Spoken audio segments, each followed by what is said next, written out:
ที่เจ้าต้องไปอย่าบอกว่าเจ้าเสียใจที่เจ้าเลือกคนใหม่คนนั้นคนที่ควรเสียใจมันควรเป็นค่อยมากหลายกว่าอย่าห้องให้เสียน้ำตาทำเหมือนว่าเจ้ายังห่วงกันอย่ากังวลไปเลยว่าภัยจะเป็นจะตายถ้าขาดเจ้าไป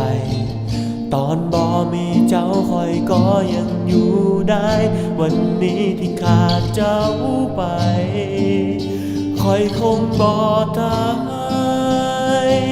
เจ้าบ่แม่นอากาศที่คอยขาดแล้วจะต้องตายเจ้าบ่มีความหมายที่สำคัญขนาดนั้นเจ้าบ่แม่นหัวใจ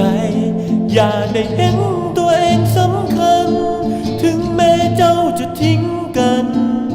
แต่ลมหายใจของคอยยังมีอยู่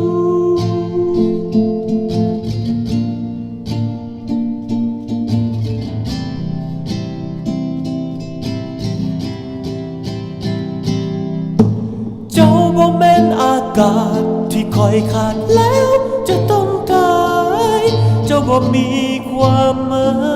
ยที่สำคัญขนาดนั้นเจ้าบ่แม่นหัวใจ